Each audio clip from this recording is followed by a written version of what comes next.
దేవుడు ప్రార్థన చేసినప్పుడు వాళ్ళకి ఏదైనా ఒక అద్భుతం జరిగిందనుకోండి, దేవుడి మీద విశ్వాసం బాగా పెరిగిపోతుంది.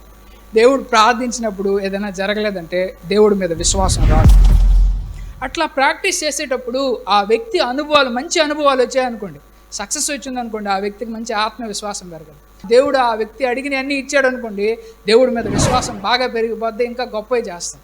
ఒకవేళ దేవుడి దగ్గర నుంచి ఆ వ్యక్తికి సరైనవి దొరకలేకపోయినా, లేకపోతే చుట్టుపక్కల ఉండే సమాజం మంచి విజయాలు ఇవ్వకుండా ఓటములే ఇస్తూ ఉన్నా వాళ్ళకి ఏమనిపిస్తుంది అని అంటే వాళ్ళ పర్స్పెక్టివ్ మారిపోదు. ఇప్పుడు వరకు మా అమ్మా నాన్నలు చెప్పింది వేరు, ఇప్పుడు వరకు వీళ్ళు చెప్పింది వేరు, ఇప్పుడు నేను సొంతగా నా అనుభవం ద్వారా నేర్చుకున్న ఇవన్నీ వేరుగా వస్తున్నాయి ఏంటి అని వాళ్ళు ఆలోచిస్తారన్నమాట.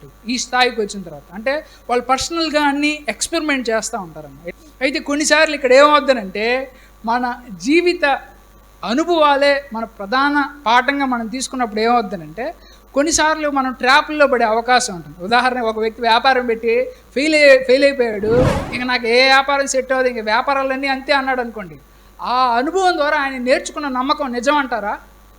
అతనికి ఫెయిల్ అయింది, అంత మాత్రాన ఎవడో వ్యాపారాలు పెట్టద్దు, ఆ ఉద్యోగం బాబాకంటారా, ఆ ఉద్యోగం అంతా అంతే అని చెప్పి ఇట్లా మనుషులు ఏం చేస్తారంటే వాళ్ళ వ్యక్తిగత అనుభవాల నుంచి ఏం చేస్తారని అంటే వాళ్ళు ఈ విధంగా తప్పుగా అపార్థం చేసుకుంటారు అన్నమాట. మన వ్యక్తిగత అనుభవాల ద్వారా నేర్చుకునే విషయాల్లో కూడా. ఉదాహరణకి బైబిల్లో యోబు ఉన్నాడు, యోబు భార్య ఉంది. ఎవరున్నారు? ఇద్దరికి ఒకటే విధంగా ఉంటుందా ఉండదా? లైఫ్ స్టైల్ అంతా ఒకటే విధంగా ఉంటుంది. అంటే యోబుకి ఏ సోఫా ఇచ్చాడో వాళ్ళ భార్య కూడా అదే సోఫా, యోబు ఏ కూర తింటుందో యోబు భార్య కూడా అదే కూర తింటుంది, యోబు ఎంత లగ్జరీగా ఉంటాడో యోబు భార్య కూడా అంత లగ్జరీగానే ఉన్నాడు. అయితే ఈ ఆశీర్వాదం అంతా నాకు దేవుడి వల్లే వచ్చిందని చెప్పి యోబు అన్నా సరే యోబు భార్య అన్నా సరే ఇద్దరు నమ్ముతా ఉన్నారు. అయితే ఒకసారి ఆస్తి అంతా పోయింది. అప్పుడు చూడండి వాళ్ళిద్దరూ వాళ్ళ హృదయాలు ఎట్లా ఆలోచించారు. యోబు హృదయం, యోబు భార్య అంటుంది, ఇంకా ఎందుకు దేవుడు దేవుడు అంటా ఉన్నావా, దేవుడు ఎవడన్నా దూషించి చచ్చిపోయా, నువ్వు కూడా చచ్చిపోయా, ఇట్టడి జీవితం. అంటే వాళ్ళ వ్యక్తిగత అనుభవం నుండి యోబు భార్య ఆ పాఠం నేర్చుకునింది. ఏంటి ఆ పాఠం అని అంటే ఇంకా దేవుడు ఆడరా అనే ఆ పాఠం నేర్చుకుంది. కానీ యోబు మటుకు ఆ పాఠం నేర్చుకోవాలి. ఆయన వ్యక్తిగత అనుభవం నుండి లేదు, ఇప్పటిదాకా నేను చేసింది ఆశీర్వదించిన దేవుడు, దీని వెనకాల కూడా ఏదో ఉద్దేశం ఉంటుంది అని చెప్పి యోబు దేవుడి దగ్గర నేర్చుకుంటా ఉన్నాడు. అయితే సక్సెస్ఫుల్గా ఆయనకు వచ్చిన కష్టం నుంచి ఆయన బయటపడ్డాడు, తన దేవుడు నమ్మకస్తుడని తెలుసుకున్నాడు, తన దేవుడు ఎంత నీతిపరుడో కూడా తెలుసుకున్నాడు అనమాట. ఆయన అప్పుడు దాకా తనది పెద్ద నీతిపరుడు అనుకుంటా ఉన్నాడు. కానీ ఒక్కసారి వచ్చిన కష్టం వల్ల దేవుడిని కూడా కంటితో చూసినప్పుడు తాను ఎంత పాపాత్ముడు అనేది కూడా తెలిసింది. ఇంకా ఆ రోజు నుంచి నేనేదో పెద్ద నీతిమంతుడని చెప్పుకోవడం కూడా మానేశాడు యోబు. కాబట్టి ఒకే సిచ్యువేషన్స్కి యోబు భార్య ఏమో ఏడనర దేవుడు అని వదిలేసింది, యోబు ఏమో అట్లనే దేవుడిని పట్టుకొని ఉన్నాడనమాట, అట్లనే పట్టుకొని ఉన్నాడు. బైబిల్లో సౌలు అనే వ్యక్తి దేవుడికి ప్రార్థన చేస్తాడు. ప్రార్థన చేసిన తర్వాత దేవుడు జవాబు ఇవ్వడు. అప్పుడు సౌలు ఆయన వ్యక్తిగత అనుభవం నుండి ఒక పాఠం నేర్చుకుంటాడు. ఈ దేవుడు వేస్ట్ రా అని చెప్పి ఆయన బాణామతి, చిల్లంగి, చేతబడి చేసే వాళ్ళ దగ్గరికి వెళ్ళి ప్రార్థన చేస్తాడు అనమాట. ఇప్పుడు ఏం చేయాలా అని చెప్పి.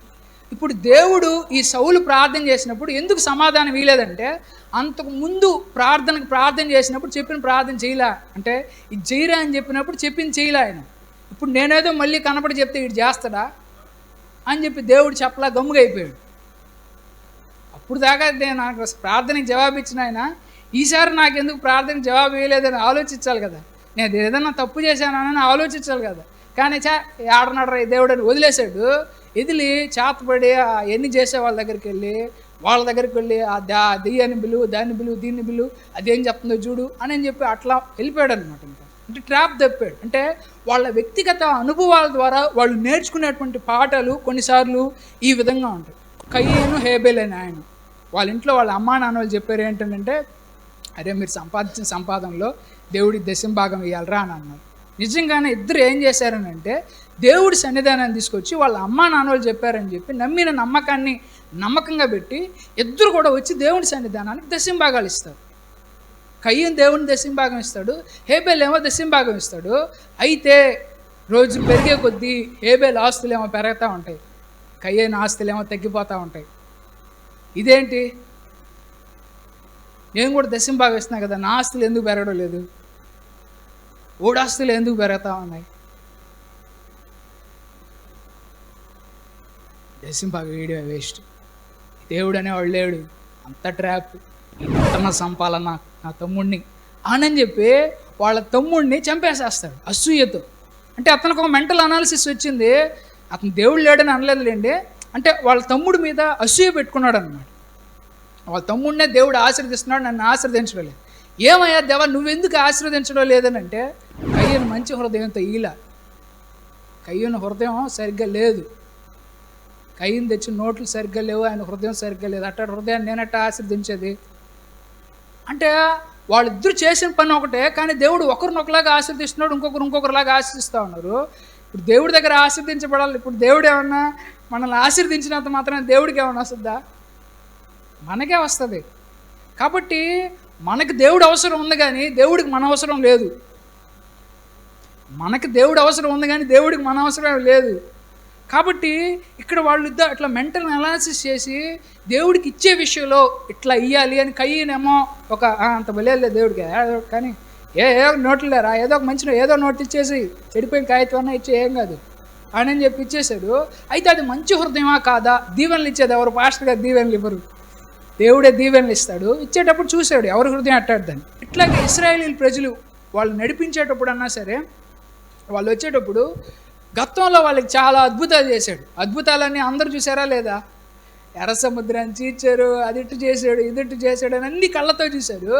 ఆ నుంచి కొంచెం దూరం వచ్చిన తర్వాత వాళ్ళకి ఏదో తిండికి తక్కువ అయిందని చెప్పి, వాళ్ళకి ఏదో ఆహారంలో ముక్కలేదని చెప్పి, లేదా వాళ్ళకి ఏదో పలాంది నీళ్లు లేవని చెప్పేసి ఏడున్నాడు దేవుడా అని దేవుడి మీద సనగారు.